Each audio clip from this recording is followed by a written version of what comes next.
고린도전서 3장 1절에서 4절 우리 같이 읽겠습니다. 형제들아, 내가 신령한 자들을 대함과 같이 너희에게 말할 수 없어서 육신에 속한 자 곧 그리스도 안에서 어린아이들을 대함과 같이 하노라. 내가 너희를 저주로 먹이고 밥으로 아니하였노니 이는 너희가 감당하지 못하였음이거니와 지금도 못하리라. 너희는 아직도 육신에 속한 자로다. 너희 가운데 시기와 분쟁이 있으니 어찌 육신에 속하여 사람을 따라 행함이 아니리요. 어떤 이는 말하되 나는 바울에게라 하고 다른 이는 나는 아볼로에게라 하니 너희가 육의 사람이 아니리요. 아멘. 고린도전서 18번째 시간입니다. 기다리기가 너무 힘들다. 지난 시간에 바울이 육에 속한 자, 영에 속한 자, 그리고 그 중간에 있는 사람, 푸시키코스라고 그랬죠? 에 대해서 살펴봤습니다. 그래서 2장 14절에 나오는 육에 속한 자라는 단어는 푸시키코스. 그리고 진짜 3장 오늘 읽은 말씀에 나오는 육에 속한 자는 사르키코스예요. 그리고 신령한 자, 영에 속한 자는 푸뉴마티코스. 이렇게 해서 세 부류로 나누고 있죠. 그래서 쉽게 설명드리면 사르키코스의 상태는 그냥 법 아래에 있는 자들. 법 아래에 있다는 건 내가 내 행위로 하늘에 올라야 된다 하는 그 법 아래에 있는 자들이고, 그들은 그리스도 밖에 있는 자들이에요. 그죠? 그리고 푸뉴마티코스, 이거는 신령한 자, 그리스도만 의지하고 육체로 자랑하지 아니하며 온전한 자들. 어떻게 해서든지 간에 죽은 자 가운데서 살아나기 위하여 날마다 죽음의 삶을, 그래서 날마다 자신들의 죄와 허물들을 바라보면서 그래서 은혜로만 구원에 이룰 수 있는 자다라는 그 자리로 내려가는 자들을 푸뉴마티코스라고 하고, 그 중간에 있는 자들, 그 사람들을 믿는다고 하면서도 믿음이 있다. 하나님이 죽은 자를 살리시는 이심을 믿는다고 하면서도 여전히 자기 육체로 자랑하는 고린도 교회 성도들을 향하여 너희가 지금 섞인 자야, 푸시키코스야, 이렇게 설명을 하는 거예요. 그래서 그 푸시키코스는 뭐라요? 사르키코스와 같은 자야. 오늘 말씀에서 그렇게 이야기를 하잖아요. 같은 거예요. 그러니까 반드시 푸뉴마티코스가 돼야 되는 거거든요. 푸뉴마티코스가 돼야 되는데 중간에 이제 섞여버린 그런 상태. 그건 안 믿는 거나 매한가지야, 이 말이에요. 왜냐하면 하나님은 죽은 자를 살리시는 하나님인데 여전히 육체로 자랑하고 있으면 그건 안 죽은 거나 매한가지 아니냐, 그 말이잖아요. 그러니까 하나님이 죽은 자를 살리시는 이심을 믿으면 어떤 행함을 내놔야 돼요? 긍휼의 행함. 그죠? 하나님이 불쌍히 여기셔야 구원받을 수 있는 자라는 긍휼의 행함을 내놔야 되는데, 그게 아니라 도리어 나는 아볼로에게, 나는 바울에게, 나는 지혜롭고, 나는 거룩하고, 나는 의롭고, 그러고 있으면 그게 무슨 믿음이냐? 야고보와 하는 이야기가 똑같은 거예요, 그 둘이.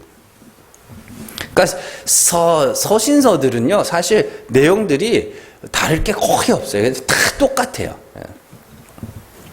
그래서 하나를 알면 다 보이는 거예요.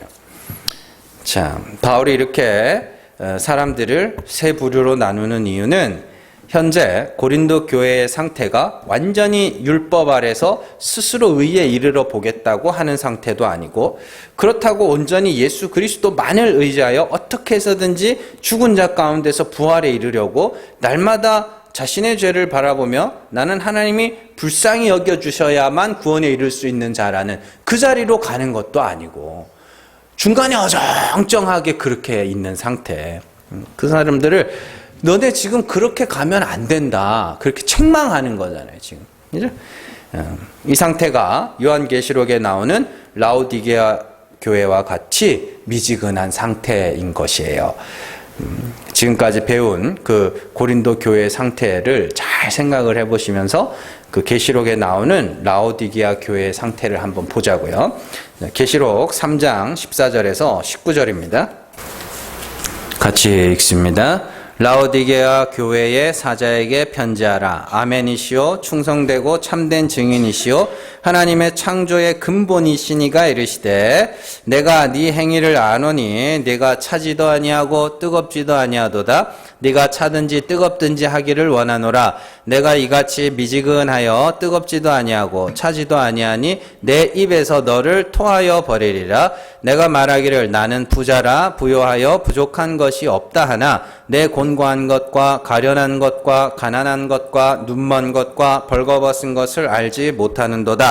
내가 너를 권하노니 내게서 불로 연단한 금을 사서 부요하게 하고 흰옷을 사서 입어 벌거벗은 수치를 보이지 않게 하고 안약을 사서 눈에 발라 보게 하라. 물은 내가 사랑하는 자를 책망하여 징계하노니 그러므로 내가 열심을 내라 회개하라. 아멘.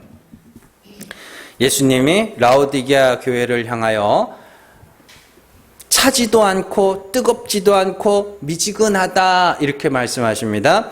라오디게아 지역에는 온천이 유명해요. 그리고 온천이 유명하다는 건 그 지역에 먹을 물이 없다는 뜻이에요. 그래서 찬물을 외부에서 끌어왔단 말이에요. 그러니까 뜨거운 거는 뭐예요? 씻을 물이고 찬물은 뭐예요? 마실 물이란 말이에요. 근데 이게 중간에 둘이 섞여버리면 어떻게 돼요? 그 배탈 나는 거거든요. 그런 배경에서 이걸 쓴 거예요. 그래서 차든지 뜨겁든지 해. 뜨거우면 씻을 것이고 차가우면 마실 것인데 그게 둘이 섞여버려서 내가 먹으면 어떻게 되는 거예요? 토하는 거냐. 그런 이야기거든요.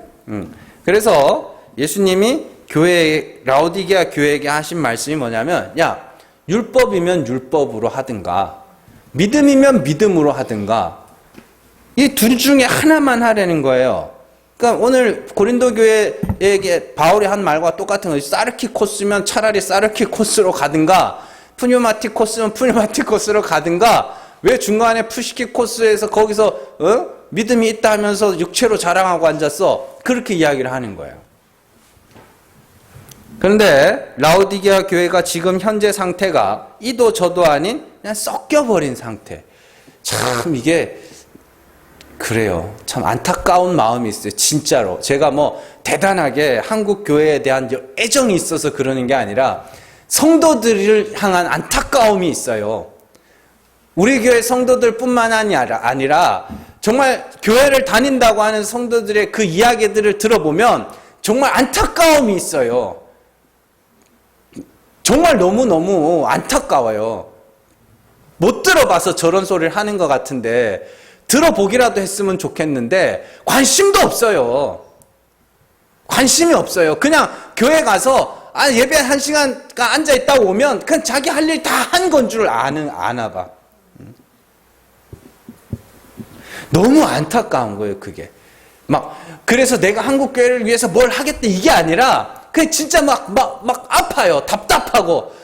내가 정말로 힘이 되고 능력이 되면 회복이라도 하겠는데 그런 기회도 없고 그런 능력도 없어요. 그냥 안타까운 마음만 있을 뿐이에요. 그냥 하나님이 그래서 그냥 늘 하나님 기회 주시면 어떻게든 많은 사람들 앞에 이 진리를 한번 말해보고 싶기도 하다고. 그런 생각이 들 때가 있어요.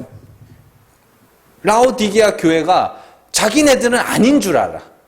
자기들은 아닌 줄 알아요.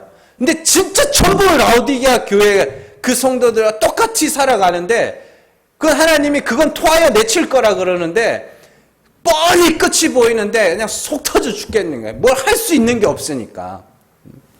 그러니까 여러분들도 기도를 하세요. 교회를 키우기 위해서 기도하지 마시고 어떻게든지 많은 사람들이 이 복음의 진리를 좀 들을 수 있도록 기도를 하셔야 돼요. 그리고 교회 나와서 예배 드릴 때도 멍하니 앉아가지고 있지 마시고 하나님 정말로 이 예배 가운데 하나님의 능력이 나타나고 말씀 가운데 성령의 나타나심이 있어서 그래서 그들이 올바른 믿음을 갖게 해달라고 올바른 방향으로 걸어가게 해달라고 기도를 하셔야 돼요. 너무너무 안타깝고 너무너무 속이 상해요. 정말로. 말씀이 홍수처럼 진짜 쏟아지는데 소나기처럼 퍼붓는 정도가 아니라 그냥 따르고 있는데 없어요. 없어.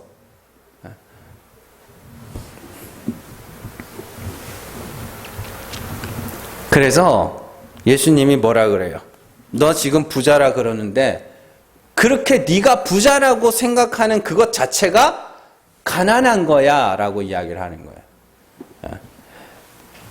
그러면서 뭐 하신다 그래요? 물은 내가 사랑하는 자를 어떻게 한다 그래요? 책망하여 징계할 거라 그래요. 왜요? 내 아들이니까. 하나님이 책망하시고 징계하셔서 뭐하게? 회개케 하시겠다는 거예요. 그러니까 너희는 열심을 내라 회개하라 이렇게 돼 있잖아요. 이게 이어져 있다고요. 열심을 내어 회개하라는 소리예요. 내가 부자라 하지 말고 나의 가난한 자가 된 것을 보고 어떻게 해요? 연단한 금 예수 그리스도를 의지하라는 거예요. 네 옷을 벗고 흰 옷 그리스도라는 옷을 입어라. 눈을 안약을 발라서 눈을 열고 하나님이 어떠한 분인지 네가 어떠한 자인지를 정확하게 보라는 소리예요. 그게 회개예요. 회개.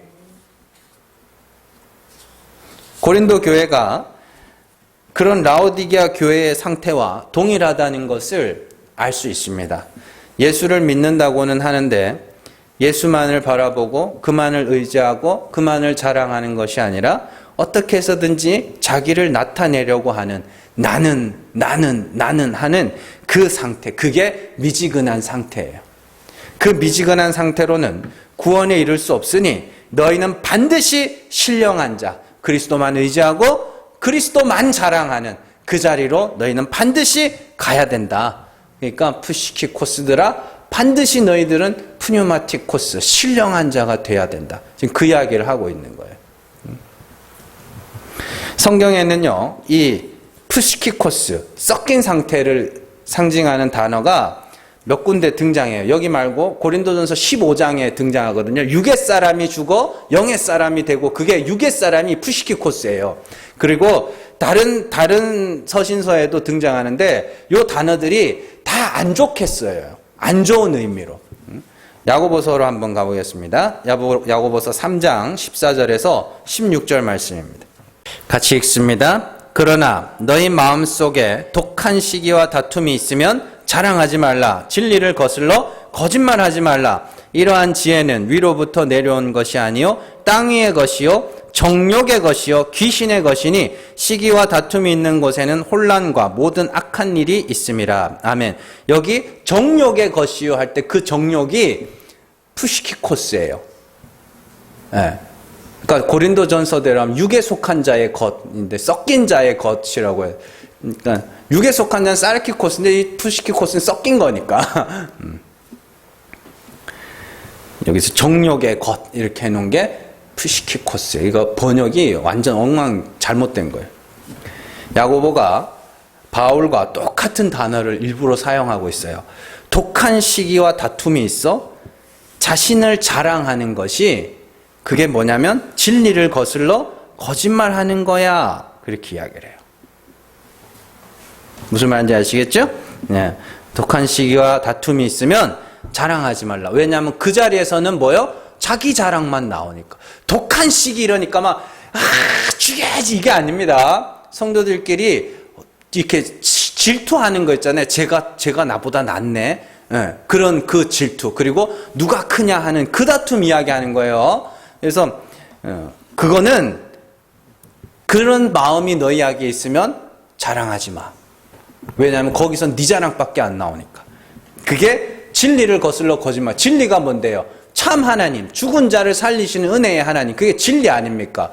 그러면 죽은 자를 살리시긴 하나님을 믿으면 거기서는 반드시 행함이 있는 믿음, 긍휼의 행함이 나와야 될 거 아닙니까? 근데 내가 하나님이 불쌍히 여겨주셔야 하는 죄인 중에 괴수라는 그 마음을 가진 자가 어떻게 다른 이들을 시게 할 수 있으며 다른 이들과 보다 더 낫다고 다툴 수 있겠냐고요. 그런데도 그 마음을 가지고 있으면서도 여전히 네가 어떻게 해요? 자랑하고 있다면 그건 진리, 참 하나님을 거슬러 거짓말하는 거지. 이렇게 이야기를 하는 겁니다. 그러면서 이러한 지혜가 뭐예요? 독한 시기와 다툼, 그로 말미암아 자기를 자랑하는 그러한 지혜는 위로부터 내려온 지혜가 아니다. 1장에서 어떻게 해? 너희는 지혜를 구하라 그러죠. 위로부터 오는 지혜를 구하라 그래요. 그건 위로부터 오는 게 아니라 땅 위의 것이야. 땅의 지혜야. 왜요? 땅의 지혜는 내가 뭔가를 하여, 내가 뭔가를 쌓아 그것으로 내가 더 나은 자가 돼야 되니까. 그건 땅의 지혜잖아요.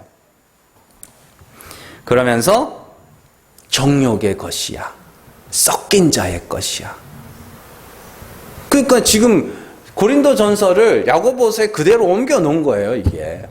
그리고 더 무서운 게 그게 귀신 들린 거야.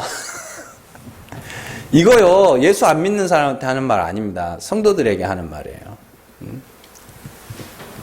귀신 들린 거야. 그러면서 그러한 시기와 다툼이 있는 곳에는 혼란, 무질서라는 단어거든요. 혼란. 무슨 혼란? 말씀의 혼란이요. 막 사람들이 막 줄도 안 서고 막 밥 먹는데 줄도 안 서고 자기들끼리 와서 퍼먹는 그런 혼란 말고 말씀의 혼란. 분명히 진리를 아는 이들은 분명히 하나님의 긍휼을 하심에 의하여 우리가 구원받는다 그랬는데 하나님은 죽은 자를 살리시는 분이라 나는 반드시 죽음의 자리에서 하나님의 긍휼을 구해야 내가 구원받는다 그랬는데 근데 어떤 이가 시기와 다툼이 있어 자기를 자랑하고 있네요. 그러면 어떻게 저 사람은 뭐지? 이렇게 되는 거예요. 그래서 말씀에 혼란이 오는 거예요. 거기서 모든 악한 일이 나온다. 이렇게 이야기하는 것이죠. 자, 그러니까 섞이면 돼요, 안 돼요? 네, 섞이면 안 돼요. 여러분들은 하나님의 긍휼에 의하여 구원받는 겁니다. 그래서 긍휼을 구하고 긍휼을 구하는 자리에 거기에 있기 위하여 인내해야 돼요. 네, 내가 열심히 달려서 저기 결승점까지 가겠다는 그게 아니라 바울이 말하자면 우리의 표대가 어디라 그래요? 죽은 자 가운데서 살아나는 것이 우리의 표대라 그랬잖아요. 그 온전함이라 그랬잖아요. 내가 어떻게든지 죽은 자 가운데서 살아나기 위하여 하나님이 살리셔야 할 죽은 자의 자리를 지키기 위하여 바둥바둥 애쓰는 게 그게 아까 전에 라오디게아 교회에 예수님이 하신 열심을 내어 회개하는 것이고 그게 바울이 말한 표대를 향하여 달려가는 것이고 야고보가 말한 인내예요. 그게. 근데 푸시케코스들이 자기를 자랑하고 있는 유다서로 한번 가보겠습니다. 유다서 1장 17절에서 19절 말씀입니다. 읽습니다. 사랑하는 자들아 너희는 우리 주 예수 그리스도의 사도들이 미리 한 말을 기억하라. 그들이 너희에게 말하기를 마지막 때에 자기의 경건하지 않은 정욕대로 행하며 조롱하는 자들이 있으리라 하였나니 이 사람들은 분열을 일으키는 자며 육에 속한 자며 성령이 없는 자니라. 아멘. 여기 육에 속한 자가 푸시키코스예요. 그리고 그들은 뭐라 그래요? 성령이 없는 자. 그건 아까 전에 야고보서는 뭐라 그래요? 그게 귀신 들린 자. 근데 그들이 어떤 자라 그래요? 자기의 경건하지 않은 정욕대로 행하며. 경건하지 않은 정욕 뭐예요? 새벽기도 나오신 분들은 아시죠? 경건하지 않은 정욕. 내가 열심히 율법 지키고 열심히 공적을 쌓아서 내가 구원에 이르러야지. 그게 경건하지 않은 정욕이거든요. 그 정욕대로 행하며 조롱해요. 누구를 조롱해요? 아니지. 우리는 하나님이 불쌍히 여기셔야 구원받는 거지. 그러는 자들에게 가서 뭔 소리야. 네가 거룩하게 살아야지. 네가 의롭게 살아야지. 네가 거룩하게 깨끗하게 의롭게 못 사니까 그냥 하나님 핑계대고 은혜 핑계대는 거 아니냐. 조롱하잖아요. 그러니까 이걸 갈라디아서에서 사도 바울이 뭐라 그래요? 이스마엘이 이삭을 놀린 거를 갖고 와서 육에 속한 자들이 어떻게 성령의 인도하심을 받는 자들을 핍박한다고 그러죠. 그게 조롱하는 거예요. 야, 네가 거룩하게 살아야지. 그게 뭐냐 그러면 성령이 없는 자, 귀신 들린 자.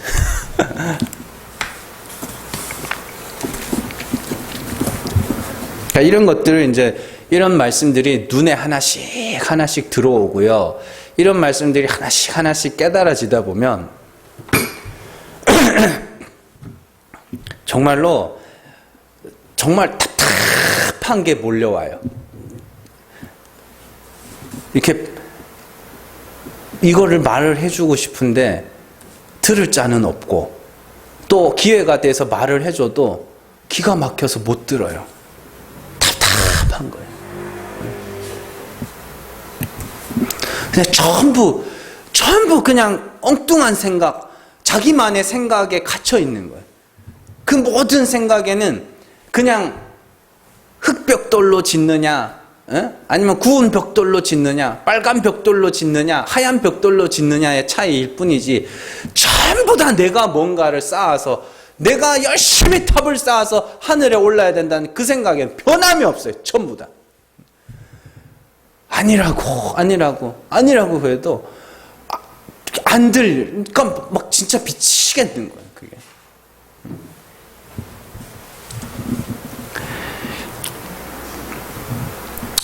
자, 오늘날 한국 교회에서 이런 조롱들은 공공연하게 일어나고 있습니다. 이런저런 행위들을 가르치면서 그렇게 사는 것이 하나님 앞에 더 의롭고 더 거룩한 삶이라고 말하면, 그것이 예수 그리스도만을 의지하는 자들에게는, 하나님의 은혜만을 바라는 자들에게는 그게 조롱이라니까요. 그러니까 정말로 진리를 알게 된 성도들에게 있어서 목사님들이 강단에서 이게 더 귀한 거다, 이건 덜 귀한 거다, 이렇게 전하는 그 말씀이 사실은 그들이 조롱당하는 거예요. 예수 그리스도의 십자가는 영단번에 완전한 죄사함을 이루셨고, 또한 그리스도께서는 죽은 자 가운데서 다시 살아나심으로 하나님이 죽은 자를 살리시는 긍휼의 하나님이심을 우리에게 나타내셨어요.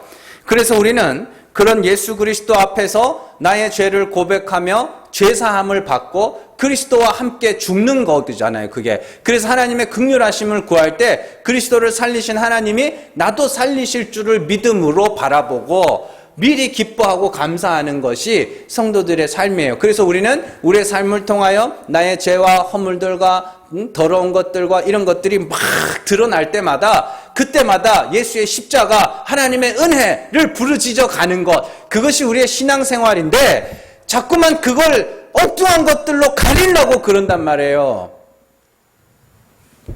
그래서 사람들을 전부 푸시키코스, 귀신 들린 자, 성령이 없는 자로 만들어가는 거예요. 그게 분열과 무질서란 말이에요. 그러니까 믿음으로 구원에 이른다면서요. 하나님의 긍휼하심이 우리를 죽은 자 가운데서 살리실 거라면서요. 그래서 우리는 법에 대하여 죽는다면서요. 근데 뭔 새로운 법들이 그렇게 많냐고요, 교회 안에. 그러면 뭐 이렇게 사는 게 믿음의 증거라고, 믿는 증거라고. 야고보가 행함이 있는 믿음은, 행함이 없는 믿음은 죽은 믿음이라 하지 않았냐고. 이렇게 사는 게 믿는 사람의 증거라고. 그러면 사람들이 그때부터 쇼를 하는 거예요. 마치 자기의 믿음을 증명하기 위해서 그렇게 살기 시작하는 거예요. 그러면서 목사를 속여, 자기도 속여, 나중에는 하나님도 속여. 아니, 여러분들은 제가 봐도 그렇고 여러분들 스스로를 봐도 여러분들은 예수 십자가 아니면 구원 받을 수 없어요. 여러분들 하나님이 불쌍히 여겨주시지 않으면 구원 받을 수가 없다고요. 저도 마찬가지고, 저도 날마다 고발당하면서 사는 거고.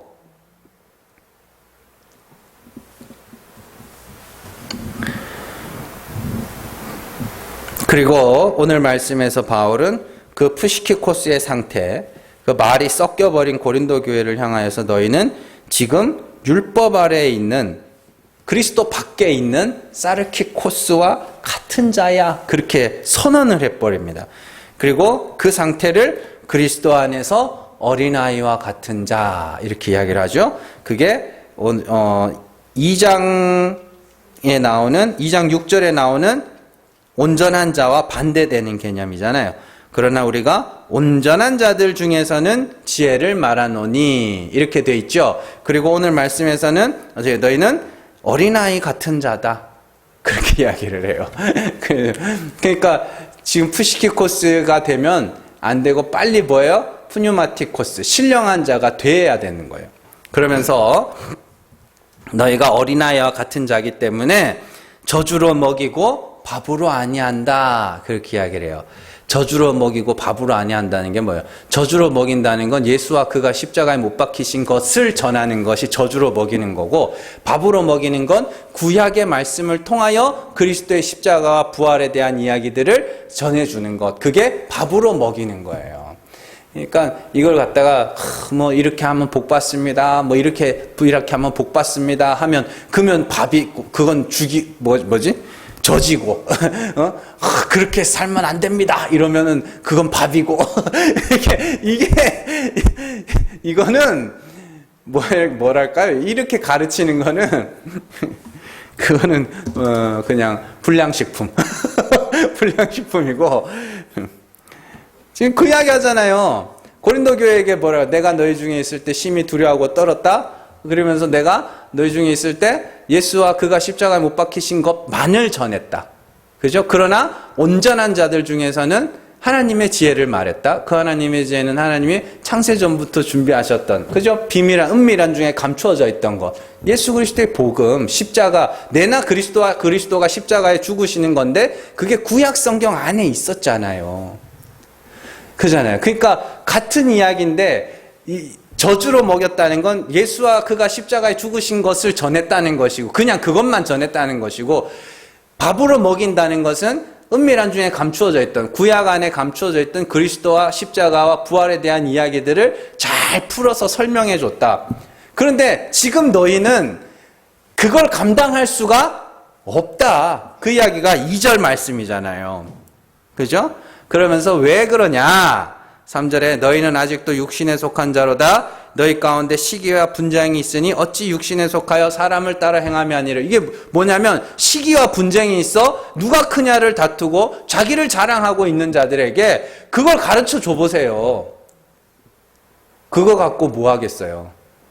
난 이거 알지. 그게 말씀드렸잖아요 그때. 그런 이야기예요. 그래서 여기서 우리는 중요한 사실을 몇 가지 알 수 있습니다. 첫 번째는 하나님의 지혜, 곧 구약에 감추어졌던 예수 그리스도의 십자가 복음은 사실 육체를 자랑하는 자들에게는 그렇게 중요하게 생각되지 않는다는 거예요. 물론 그걸 가르쳐주면 그들이 그것으로 자기의 잘남, 나는 이거 알지 하는 그걸 할 거지만, 사실은 그들에게 그리스도의 십자가의 복음은요 별로 중요하게 들리지 않아요. 앞서 우리가 성경이 말하는 그 섞인 자들, 푸스키 코스의 사람들의 특징에 대해서 살펴봤죠. 거기서 빠지지 않고 등장했던 단어가 뭐냐면 분쟁과 시기입니다. 교회 안에서 자신의 신앙의 행위들을 근거로 누가 더 나은 자인가를 다투는 그 분쟁과 시기가 그들 안에 있었다는 소리예요. 그러한 분쟁과 시기 가운데 있는 성도들의 관심은 어떻게 해서든지 내가 더 나은 자가 되고자 하는 거에 있어요. 그러니까 하나님이 은혜고 십자가고 필요 없어요. 그냥 내가 더 나은 자가 되고 싶은 거예요. 그들은 내가 어떻게 하면 저 사람보다 좀 더 나은 사람이 될 수 있는가를 가르쳐 달라 그래요. 어떻게 하면 더 믿음 좋은 사람이라는 말을 들을까? 어떻게 하면 1등 성도가 될까에 관심이 있기 때문에 그들에게 자기 부인과 십자가의 복음을 증거하면 그들은 뭐라고 그래요? 교회 안에 있는 사람들은 다 아니까 다른 거 가르쳐 주세요. 그래요. 다 아니까 내가 높아질 수 있는 거 가르쳐 주세요. 그 말이에요. 그러면 목회자들은 그에 맞춰서 그들이 어떻게 하면 다른 성도보다 혹은 어떻게 하면 다른 교회보다 더 나은 자, 더 나은 교회가 될 수 있는지를 설명해 주는 거예요. 이렇게 하면 더 나은 성도. 그 성도들끼리 서로 비교하면은 어때요? 그 좀 보기가 안 좋으니까 이제는 시선을 외부로 돌려서 우리 교회가 1등 교회, 제일 좋은 교회가 돼야 되지 않겠는가? 어떤 교회가 제일 좋은 교회인가? 어떤 교회가 건강한 교회입니까? 어떤 교회가 도대체 어떤 교회가 건강한 교회예요? 재정이 투명한 교회? 그건 필요한 거예요. 막 성도들이 살아서 막 뜨겁게 막 예배하고 뜨겁게 일하는 교회?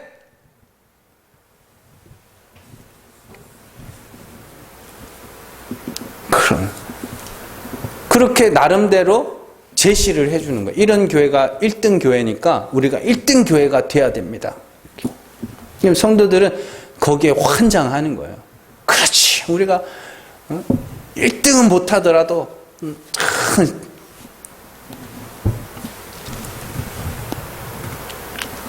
모든 교회는 아니죠. 많은 교회들이 그 방향으로 가기 때문에 그것을 당연하게 여기기 쉽지만 그건 절대 옳은 방향이 아닙니다.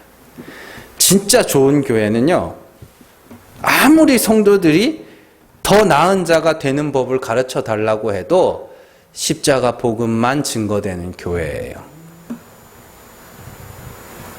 진짜로 온전한 성도는 자신이 아무리 많은 일을 감당한다고 할지라도 나는 예수 아니면 구원받지 못할 죄인입니다. 그 고백이 있는 자들이에요.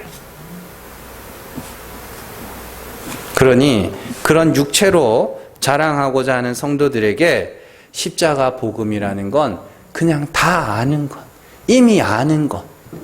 그 말씀이 그들 속에 아무 가치가 없는 거예요.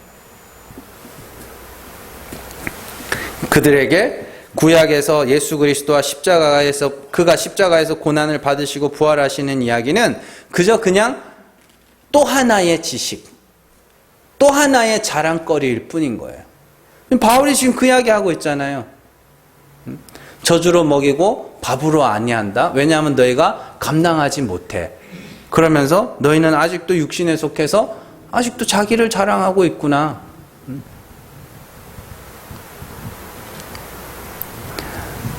우리 이야기예요. 우리하고 상관없는 이야기 아닙니다. 언제든지 우리도 잘못하면 그 방향으로 갈 수 있어요. 두 번째는 성령이 역사하는 자들은 그 십자가의 복음을 가치 있게 여기게 된다. 앞서는 뭐라 그랬어요? 그 십자가 복음이 가치 없게 들린다. 육에 속한 자, 푸시키코스의 사람들은. 그러나 성령이 그 속에서 역사하면 십자가 복음이 가치 있게 여겨져요. 여기서 중요한 것이 성령이 도대체 우리 안에서 하시는 일이 무엇이길래, 도대체 무슨 일을 하시길래 성령이 십자가의 복음을 가치 있게 여기게 만드는가. 성령이 하시는 일은 우리의 죄를 보게 하시고 우리의 죄를 고백하게 하시는 하는 일을 하셔요. 라오디게아 교회를 향하여 예수님이 하신 말씀이 연단한 금으로 부요하게 하고 흰옷으로 부끄러운 수치를 가리고 안약을 발라 눈을 보게 하라는 말씀이었습니다. 성령이 오셔서 뭘 하시겠다는 거예요? 그건 내가 보물처럼 간직한 것들을 다 불태우시겠다는 것이며 내가 옷을 입고 있는 옷을 다 불태우시겠다는 거예요. 그리고 성령이 오셔서 내 눈을 열어서 나의 부끄러움과 가난함과 가련한 것을 보게 하시겠다는 거예요. 그래서 그리스도를 전적으로 의지하여 그리스도만 바라보게 하겠다는 소리예요. 그렇게 끊임없이 성령의 불에 의하여 쌓은 공적들이 불타고 성령의 뜨거운 바람에 풀이 마르고 꽃이 시드는 경험을 하는 성도들에게 있어서 불로 연단한 금, 흰옷으로 오신 예수 그리스도는 그 어떤 것보다도 귀하게 여겨지게 돼 있어요. 그래서 성령이 충만한 자들은 의지할 것이 예수밖에 없고 자랑할 것이 예수밖에 없어서 교회에 와서도 예수에 대하여 듣기를 원하는 거예요.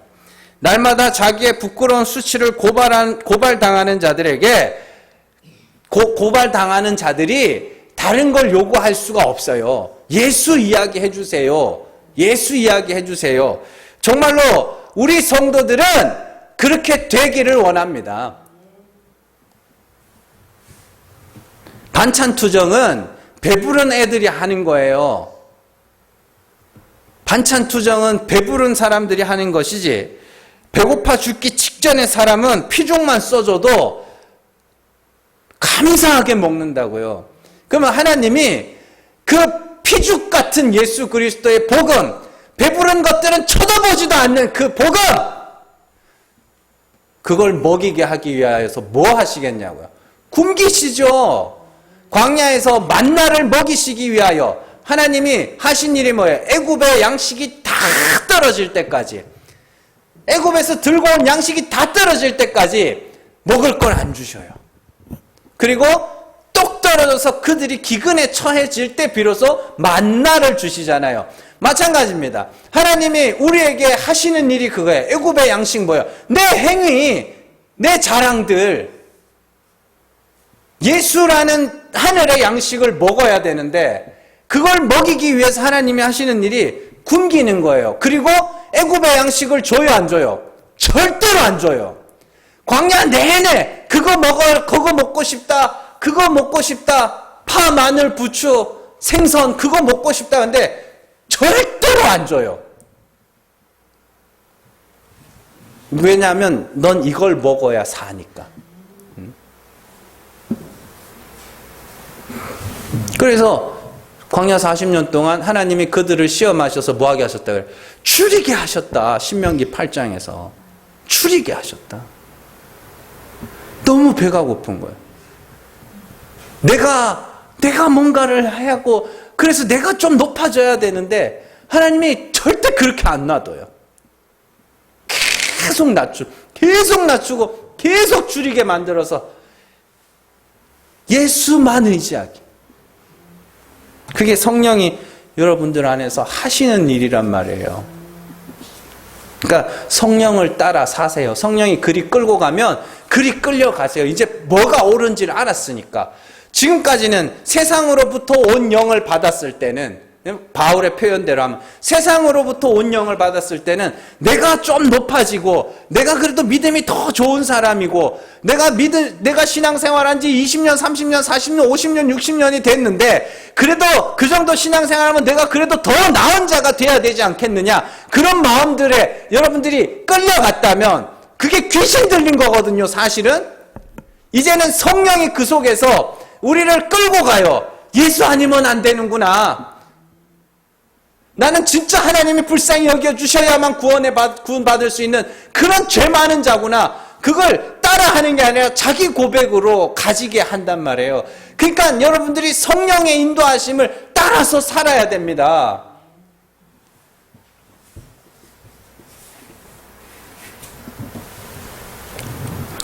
여러분들, 그래서 인내하라 그러는 거예요. 인내하라.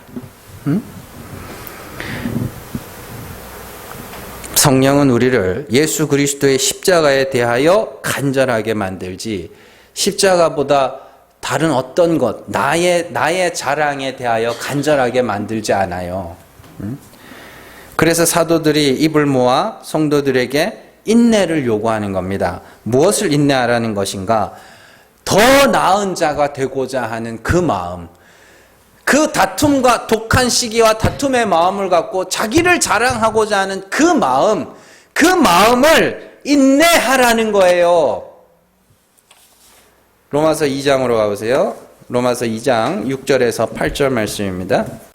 같이 읽습니다. 하나님께서 각 사람에게 그 행한 대로 보응하시되 참고 선을 행하여 영광과 존귀와 썩지 아니함을 구하는 자에게는 영생으로 하시고 오직 당을 지어 진리를 따르지 아니하고 불의를 따르는 자에게는 진노와 분노로 하시리라. 아멘. 보시면 참고 선을 행하면 영생을 주신다 이렇게 이야기를 해요. 근데 선을 행하는 게 뭐냐면 영광과 존귀와 썩지 아니함을 구하는 것입니다. 영광과 존귀와 썩지 아니함은 누구의 이야기예요? 하나님이에요. 디모데전서 1장 16절 17절 제가 읽어드릴게요. 그러나 내가 긍휼하심을 입은 까닭은 예수 그리스도께서 내게 먼저 일체 오래 참으심을 보이사, 예수님이 후에 주를 믿어 영생 얻는 자들에게 본이 되게 하려 하심이라. 그러면 주를 믿어 영생에 이르는 자들도 예수 그리스도의 오래 참으심, 일체 오래 참으심을 본받아야 된다는 소리죠. 뭘 참으셨는가? 영원하신 왕, 곧 썩지 아니하시고 보이지 아니하시고 홀로 하나이신 하나님께 존귀와 영광이 영원 무궁하도록 있을지어다. 아멘. 이게 뭐냐면 너희가 하나님의 은혜를 구하는, 썩지 아니하고 어떻게 해요? 썩지 아니하고 영광과 뭐예요 이거? 네. 영광과 존귀와 썩지 아니함. 이건 하나님이에요. 그 하나님의 은혜와 긍휼을 구하는 그 오래 참으심. 예수님이 십자가에서 보여주셨잖아요. 십자가에서 죽으시면서 예수님이 하나님이 살리시면, 하나님이 불쌍히 여기시면 나는 살아요. 그러고 십자가에서 죽으시자 베드로전서 1장 3절에서 하나님이 그 크신 긍휼하심으로 그리스도를 죽은 자 가운데서 살리심으로 우리를 거듭나게 하사 산 소망을 갖게 하셨다. 그러니까 그리스도와 같이 죽어서 하나님의 다시 살리심을 온전히 바라는 것이 인내예요. 오래 참음이라고요. 베드로전서 5장 6절로 가보세요. 같이 읽습니다. 그러므로 하나님의 능하신 손 아래에서 겸손하라. 때가 되면 너희를 높이시리라. 아멘. 자, 우리가 해야 될 건 뭐라 그래요? 겸손하는 것. 하나님이 하시는 거는 때가 되면 높이시는 것. 그러면 하나님이 높이실 때까지 뭐 해야 되는 거예요? 겸손의 자리에 있어야 될 거 아닙니까? 그걸 긍휼의 자리에 있는 거라 그래요. 마음을 낮추라. 하나님이 불쌍히 여겨주셔야 구원에 이를 수 있습니다. 그 상태에서 계속 참고 인내하는 거.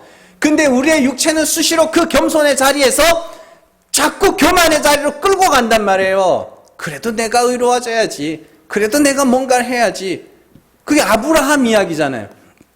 아브라함이 75세 때 내가 아들 줄 거야. 하나님이 내가 아들 줄 거야 그랬죠? 그러면 아브라함은 뭐 해야 돼요? 무슨 인내를 가져야 돼요? 아브라함도 히브리서에 가면 오래 참았다 그래요. 뭘 참았어요?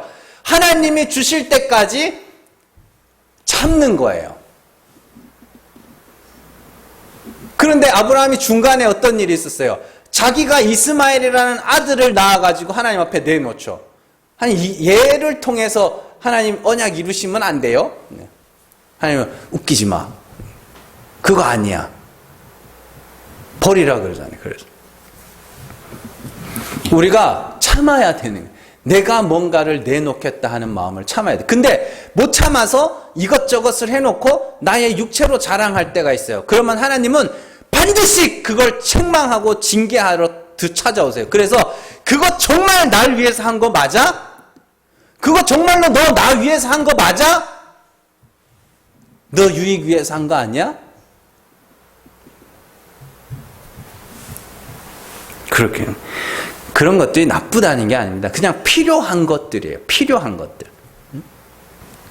그걸 통해 하나님 앞에 내가 더 나은 자라고 자기를 떠벌리는 것이 악한 것이지 그건 그냥 필요한 일이라 그랬잖아요. 하나님이 높이실 때까지 겸손의 자리에 기다림, 그걸 인내라 하는 거예요. 참고 선을 행하여. 뭐예요? 선을 행한다는 하나님의 은혜를 구한다는 거니까, 하나님의 이름을 부르짖는 거니까, 참는다는 게 왜 참아야 돼요? 내가 영생에 이르겠다, 내가 구원에 이르겠다고 하는 그걸 참아야 되는 거예요. 내가 높아져야지 하는, 그래도 내가 이렇게 살아야지 하나님이 그래도 이렇게 해주시겠지 하는 그 마음을 참는 거예요.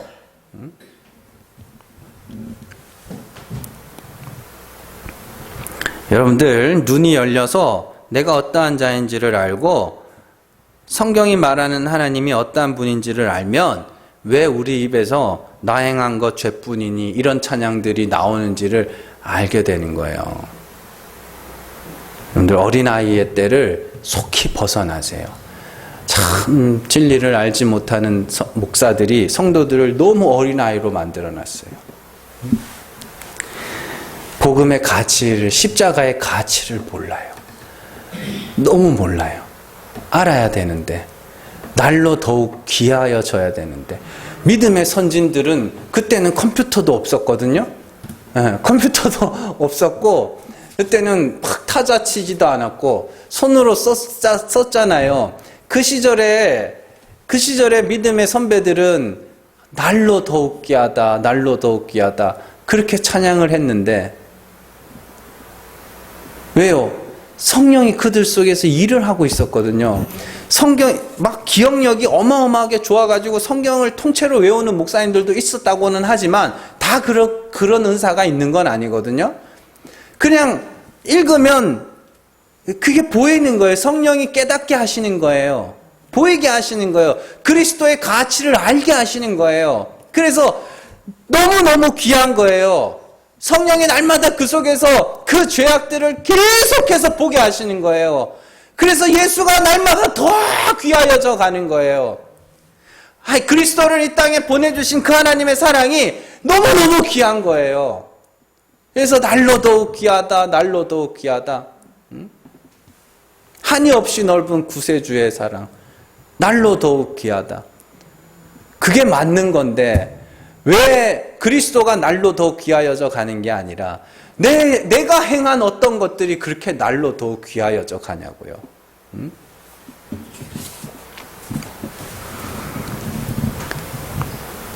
여러분들, 예수 그리스도의 십자가가 세상에 그 어떤 것보다 가치 있게 여겨지고 그 아들을 보내신 하나님의 사랑이 얼마나 큰지를 조금씩 배워갈 수 있기를 바랍니다. 여러분들, 인간은요 진짜 가치를 알면 다른 것들의 실체를 알게 됩니다.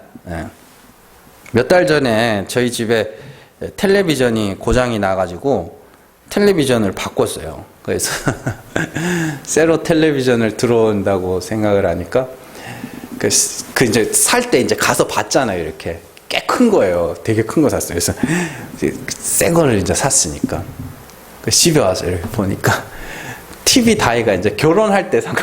그래서 15년도 넘은 거죠. 우리 결혼한 지 얼마 됐지? 17년 됐나? 16년, 17년 정도 됐구나.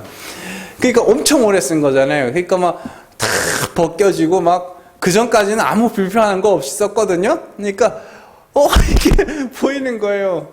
냉장고 바꿀 때도 그랬어요. 냉장고 바꿀 때도 새로운 게 하나 들어오니까 기존에는 그냥 그러려니 하고 썼는데 새 거 하나 들어오니까 나머지 것들이 너무 초라한 거예요. 너무 더러운 거예요. 그런 거예요. 근데 그리스도라는 하늘의 가치를 여러분들이 딱 보잖아요. 그러면은 그동안에 내가 가치 있다고 여겼던 것들의 실체가 드러나기 시작해요. 제일 대표적인 건 돈입니다. 돈의 실체가 드러나요.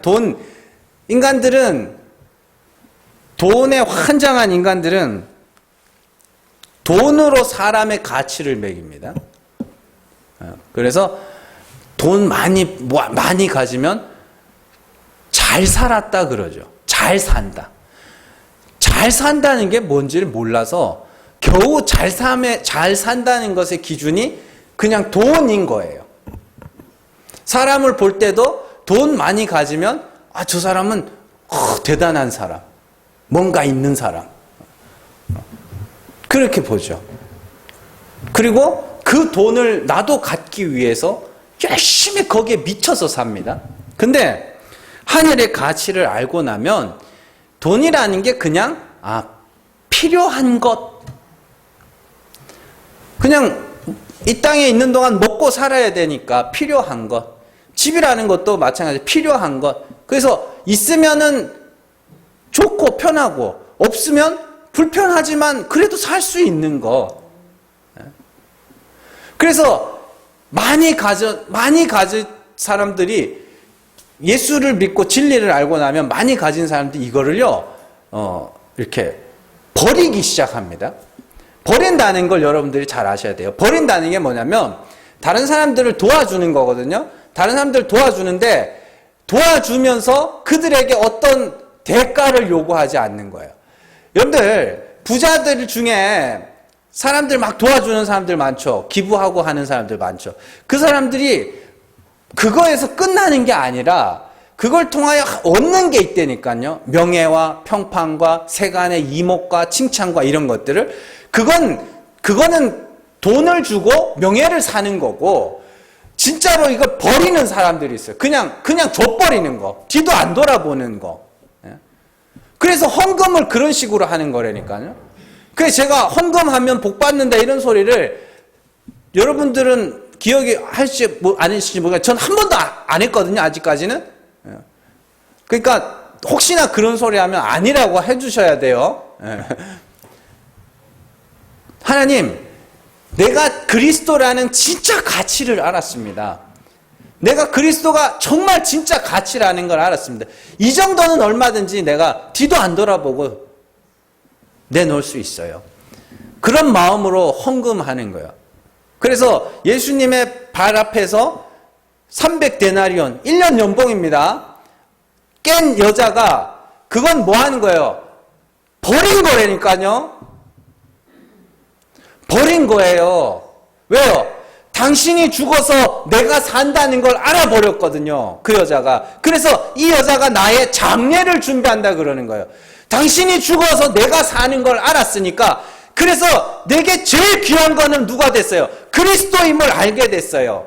그래서 어떻게 해요? 이것쯤은 아무것도 아니라는 버림이에요. 그거는. 그게 우리가 나아갈 방향이에요. 흉내 내라는 게 절대 아닙니다. 헌금 내놓고 뭐 버리라니까 진짜 뭐 이렇게 버리지 마시고 버려도 괜찮아요. 근데 진짜 가치를 알면 된다고요. 그렇게 그리스도의 십자가의 가치, 하나님의 긍휼과 은혜의 가치, 그걸 알면 그렇게 된다고요. 억지로 하라는 게 아니고.